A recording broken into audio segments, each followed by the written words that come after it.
Corona की तीसरी लहर के बीच सरकार की हरी झंडी मिलने के बाद माध्यमिक शिक्षा मंडल में परीक्षा तैयारियों को लेकर सक्रियता बढ़ गई है।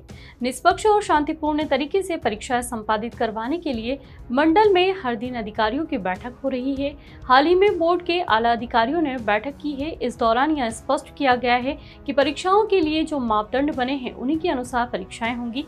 अगर कहीं पर नियम का उल्लंघन पाया गया तो इसे बर्दाश्त नहीं किया जाएगा।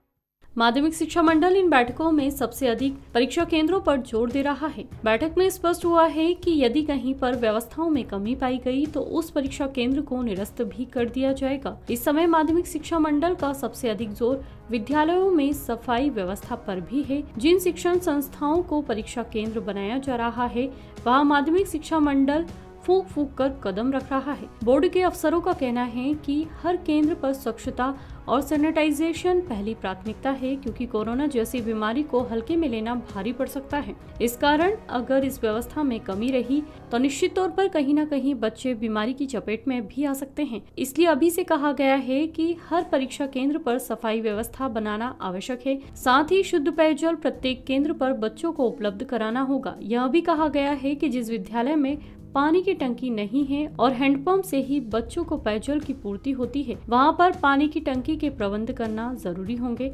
माध्यमिक शिक्षा मंडल के जनसंपर्क अधिकारी मुकेश कुमार मालविया ने मृदुभाषी को जानकारी देते हुए बताया कि 3800 से अधिक केंद्रों पर 18 फरवरी से शुरू हो रही हाई स्कूल परीक्षाओं में इस बार 10,66,791 विद्यार्थी शामिल होंगे, जबकि 3,586 परीक्षा केंद्रों पर हाई सेकेंडरी में 7,14,925 विद्यार्थी शामिल होकर अपना भाग्य आजमाएंगे। उन्होंने बताया कि बोर्ड ने हाई स्कूल और हाई सेकेंडरी की परीक्षा को लेकर संपूर्ण तैयारी कर ली है। साथ ही गोपनीय सामग्री परीक्षा केंद्रों तक पहुंचाने की भी तैयारियां की जा रही है।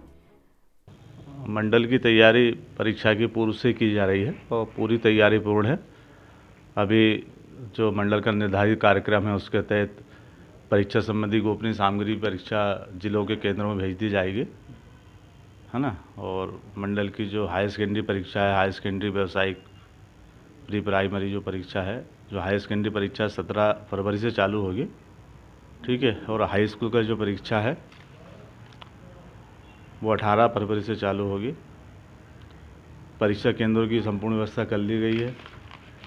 हाई स्कूल परीक्षा में इस बार 10,66,791 छात्र सम्मिलित हो रहे हैं और हाई सेकेंडरी परीक्षा में 7,14,925 छात्र सम्मिलित हो रहे हैं। इसी प्रकार जो हाई सेकेंडरी एक व्यवसायिक परीक्षा होती है उसमें 1135 छात्र छात्राएँ सम्मिलित हो रहे हैं।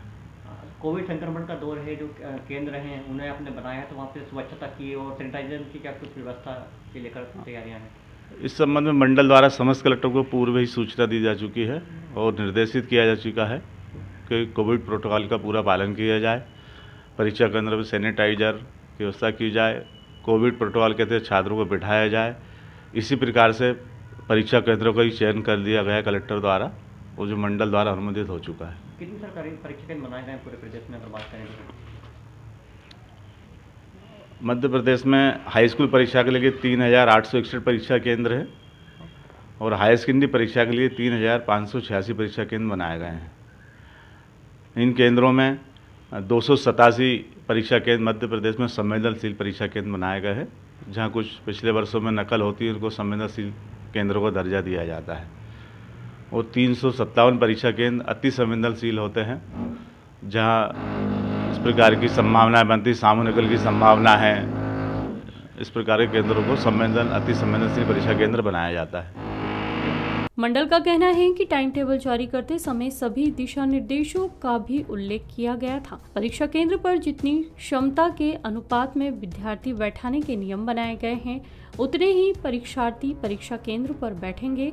इससे अधिक विद्यार्थी अगर परीक्षा केंद्रों पर बैठाने के लिए संबंधित केंद्र अध्यक्षों को इसका जवाब भी देना होगा, क्योंकि शांतिपूर्ण तरीके से परीक्षाएं करवाने के साथ साथ बच्चों की स्वास्थ्य सुरक्षा का भी ध्यान रखना है। इस कारण पहले ही यह निर्देश जारी कर दिए गए थे। मृदुभाषी के लिए भोपाल से मोहम्मद ताहिर खान की रिपोर्ट। वीडियो को लाइक और शेयर करें। मृदुभाषी से जुड़ने के लिए चैनल को सब्सक्राइब करें। खबरों के नोटिफिकेशन के लिए बेल आइकन दबाना ना भूलें।